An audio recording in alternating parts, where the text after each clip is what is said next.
नमस्कार दोस्तों, आज हम इस वीडियो में आपके साथ डिस्कस करेंगे अलॉय व्हील और स्टील व्हील के बीच में क्या डिफरेंस होता है, कैसे ये दोनों व्हील एक दूसरे से अलग हैं। तो कुछ फैक्टर को हमने कंसीडर किया है जिसके आधार पर देखेंगे कि अलॉय व्हील और स्टील व्हील में से कौन सा व्हील बेहतर रहता है।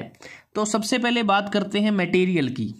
जो अलॉय व्हील है यह कास्ट एल्यूमिनियम अलॉय या फिर मैग्नीशियम अलॉय का बना होता है, लेकिन ज़्यादातर केसेस में एल्यूमिनियम से बने हुए अलॉय व्हील का ही इस्तेमाल किया जाता है, क्योंकि एल्यूमिनियम एक लाइट वेट मटेरियल होता है।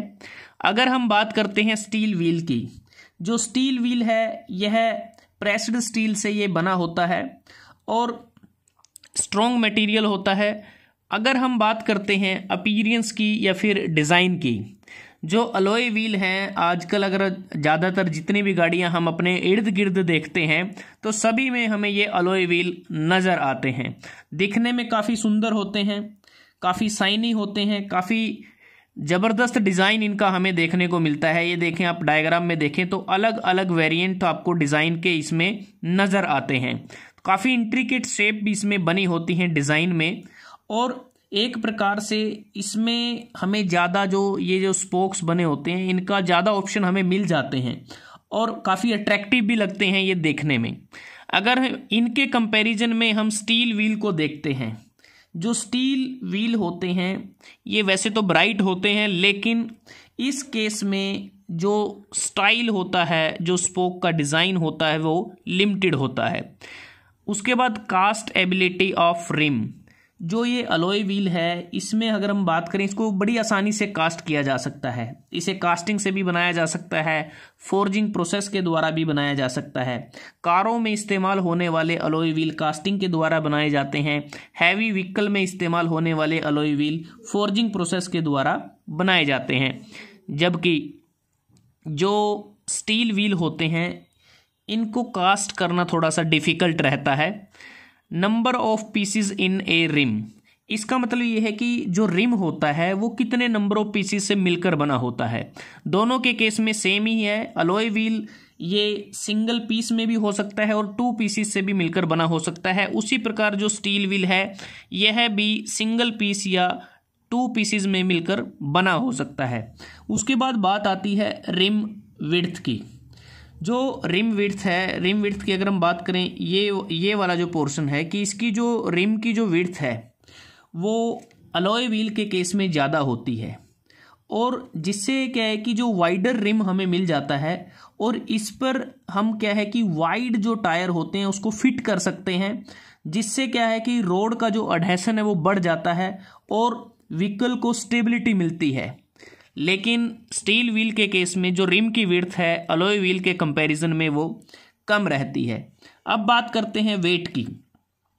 अब वेट की बात करें तो अलॉय व्हील स्टील व्हील के कंपैरिजन में लाइट होते हैं। लाइट अलॉय व्हील, इनका जो वेट है वो कम रहता है, जिससे हमें बेटर हैंडलिंग मिलती है हमारी ड्राइविंग में।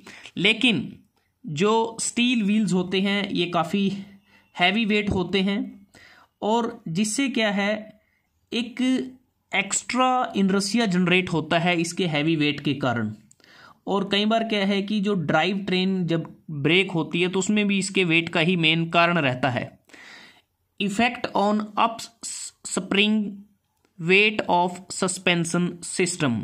अब लाइट वेट है अलॉय व्हील, तो इस केस में ये जो इफेक्ट है ये भी कम रहता है, और लाइट वेट होने के कारण लेकिन हैंडलिंग है जो व्हीकल की वो इम्प्रूव हो जाती है, फ्यूल इकोनॉमी भी इम्प्रूव होती है।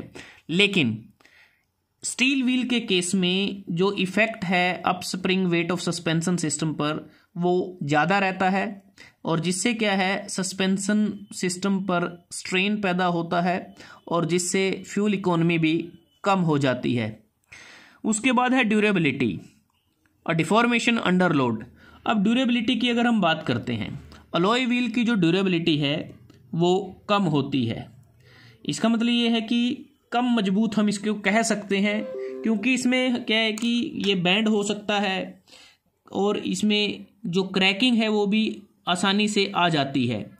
लेकिन जो स्टील व्हील होता है ये काफ़ी ड्यूरेबल होता है, काफ़ी मजबूत होता है, इसको आसानी से बैंड और क्रैक होने के चांसेस इसमें कम रहते हैं।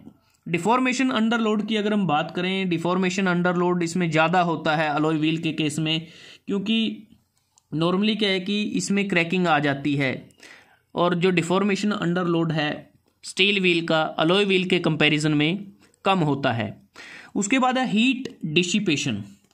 हीट डिसिपेशन की अगर बात करें तो अलॉय व्हील के केस में हीट डिसिपेशन बहुत ही बढ़िया होता है, क्योंकि जो अलॉयज हम इसमें इस्तेमाल करते हैं वो बेसिकली गुड कंडक्टर होते हैं हीट के, और गुड कंडक्टर हीट के होने के कारण जो ब्रेक और टायर हैं उसके लिए हमें एक बिल्कुल कूलिंग रनिंग मिलती है, कूलर रनिंग मिलती है। तो एक प्रकार से ब्रेक और टायर से जो हीट डिसिपेट होता है वो बहुत ही बढ़िया होता है अलॉय व्हील के केस में।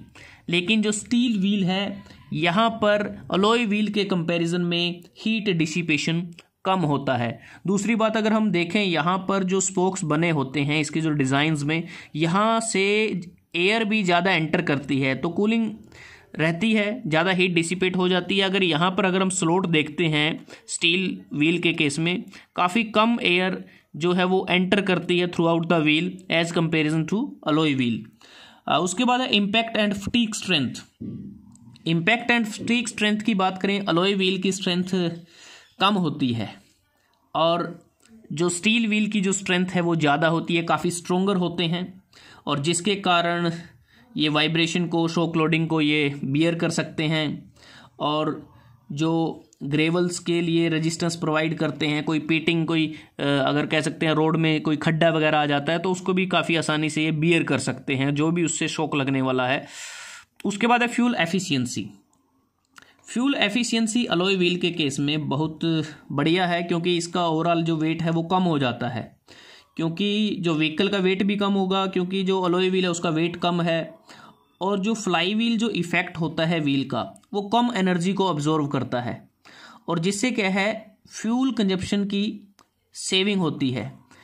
जब हम गाड़ी को एक्सेलरेट करते हैं, स्पीड अप करते हैं, या फिर जिस टाइम हम गाड़ी को ब्रेक लगाते हैं, स्लो डाउन करते हैं, तो उन दोनों केसेस में जो रोटेशनल मासेस हैं वो कम होते हैं और फ्यूल कंजप्शन की सेविंग होती है। अलॉय व्हील के केस में ये सारी वजह होती है, इसका वेट कम है। लेकिन स्टील व्हील के कंपैरिजन में इसका बिल्कुल उल्टा होता है, जिसके कारण जो फ्यूल एफिशिएंसी है वो इस केस में कम होती है हैवी वेट होने के कारण। कोरोजन रेजिस्टेंस की अगर हम बात करते हैं, अलॉय व्हील काफ़ी एक्सीलेंट होते हैं कोरोजन रेजिस्टेंस के लिए, काफ़ी बढ़िया कोरोजन रेजिस्टेंस ये प्रोवाइड करते हैं। लेकिन जो स्टील व्हील है इनका जो कोरोजन रेजिस्टेंस है बहुत ही पुअर होता है, इसमें ईजिली रस्ट लग सकता है जब भी ये ह्यूमिड एनवायरनमेंट के कॉन्टैक्ट में आते हैं। रिपेयर की बात कर लेते हैं, अलॉय व्हील को आसानी से रिपेयर नहीं किया जा सकता, और इसके लिए अगर हम बात करें काफ़ी एक्सपेंसिव इसकी रिपेयरिंग होती है, या फिर हमें फ्रिक्वेंट क्लीनिंग की भी इसमें आवश्यकता पड़ती है अगर मेंटेनेंस की बात करते हैं।